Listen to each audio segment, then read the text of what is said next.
Praise the Lord. Matthew chapter 5:8 இதயத்தில் சுத்தமுள்ளவர் பாக்யவான்கள், அவர் தேவனை தரிசிப்பார்.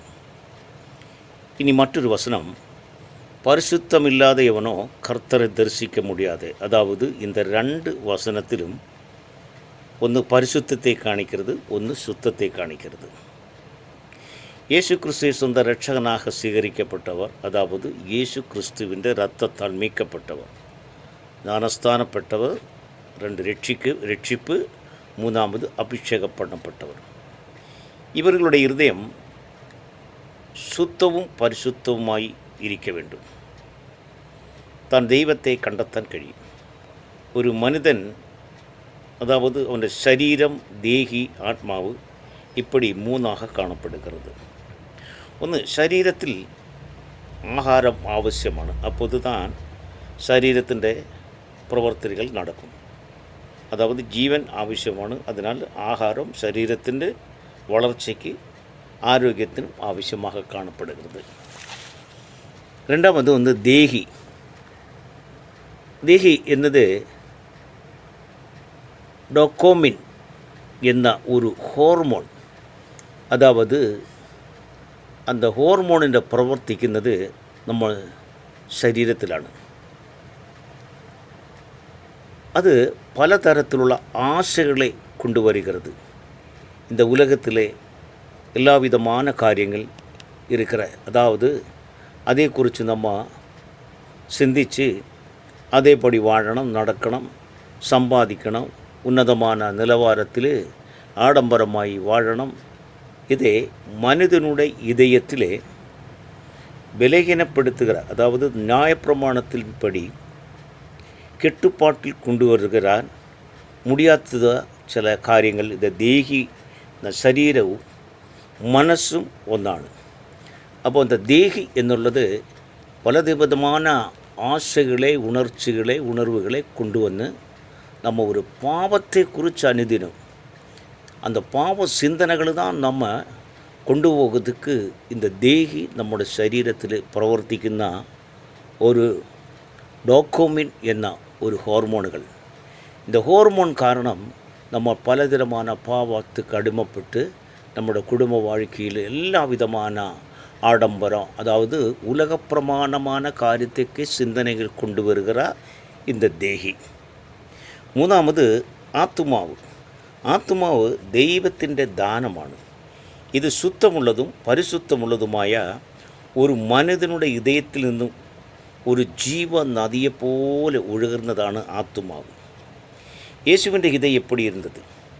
പാപമില്ലാത്തതും കപടമില്ലാത്തതും കുറ്റമറ്റതുമായ യേശുവിൻ്റെ ഹൃദയത്തെ പോലെ ஒவ்வொரு വീണ്ടെടുക്കപ്പെട്ട ദൈവ മക്കൾ യേശുவை പോലെ ആയിരിക്കണം എന്ന് യേശു நினைக்கிறது. நீங்கள் அப்படி இயேசுவை போல அவரை குற்றமில்லாத ஒரு மனிதனாக நீங்கள் வாழும்போது தான் നിങ്ങളുടെ ജപം, അതായത് ഉങ്ങളുടെ ആവശ്യങ്ങൾ ദൈവത്തിൻ്റെ ആത്മാവ് തിരിച്ചറിയുമ്പോൾ പരലോകത്തിലെ ദൈവത്തിൻ്റെ ആത്മാവിലേക്ക് ഉങ്ങളെ തന്നെ സമർപ്പിക്കുമ്പോൾ നിങ്ങൾ சிந்தனையை தூண்டிவிடுகிற சிந்தனைகளை ആത്മാവ്, അതായത് ദേഹി നിങ്ങളിൽ നിന്നും വിട്ട് അകലുമ്പോൾ ശരീരത്തിലെ മറ്റ് ചിന്തനകളെല്ലാം മാറി നിങ്ങൾ சுத்தமுள்ளவராய் മാറും. പരിശുദ്ധമുള്ളവ ആയി മാറുമ്പോൾ പൂർണ്ണമായും ദേവിയെ താഴ്ത്തണം.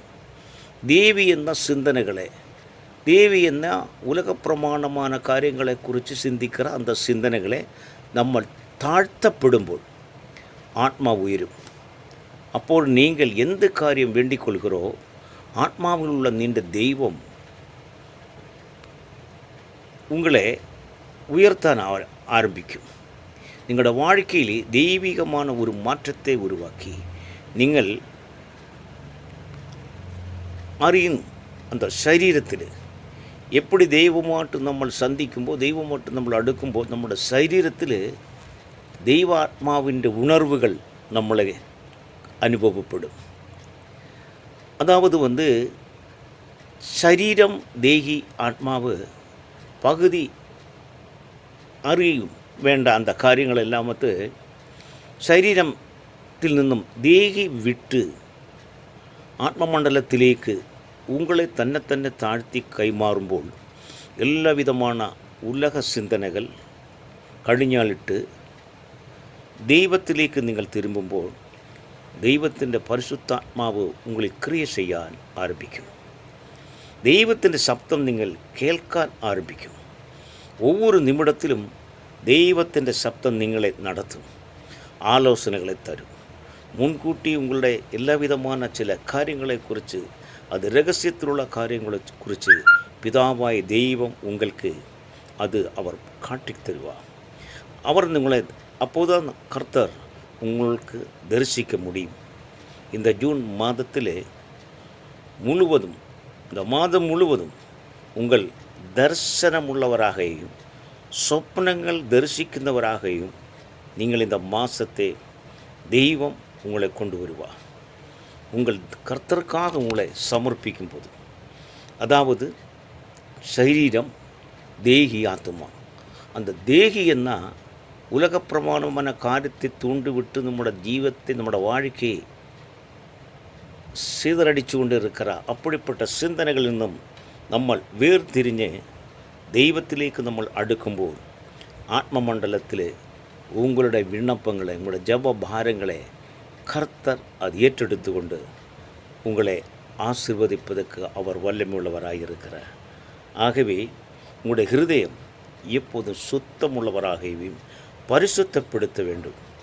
தெய்வம் நீங்களே ஆசீர்வதிப்பதற்கு ஒரே ஒரு காரியம், நம்முடைய ஹிருதயத்தில் சிந்தனைகளை, ஆலோசனைகளை, கெட்ட விதமான காரியங்களிலிருந்து நம்ம விட்டு பிரிஞ்சு நம்ம அகலும்போது, என்றைக்குமோய் நம்ம விட்டு பிரிஞ்சு அகலும்போது தேவனாய கர்த்தருடைய ஆத்ம மண்டலத்தில் தெய்வம் நம்மளுக்காக உதவி செய்வதற்கு நீங்களை உயர்த்துவார். இந்த மாதம் முழுவதுமாக கர்த்தருடைய தரிசனத்தோடு கூடி இந்த ஜூன் மாதம் நீங்கள் ஒவ்வொரு பேரும் தேவனுடைய சிந்தனைகளோடு கூடி, தேவனுடைய ஆலோசனையோடு கூடி, நமக்கு உலகத்தில் உள்ள எல்லா விதமான சிந்தனைகளை விட்டு ஆத்ம மண்டலத்தில் ஆத்மாவிலோடு கூட தேவனோடு கூட அடுக்க நம்முடைய ஜீவ வாழ்க்கையிலே நம்ம உயர முடியும். ஆமேன், ஆமேன். இந்த மாதம் முழுவதுமாக தெய்வத்திൻ്റെ பிரசாத மாதமாக, ஆசீர்வாத மாதமாக உங்களை எல்லாரையும் கர்த்தர் ஆசீர்வதிப்பார். ஆமேன், ஆமேன், ஆமேன்.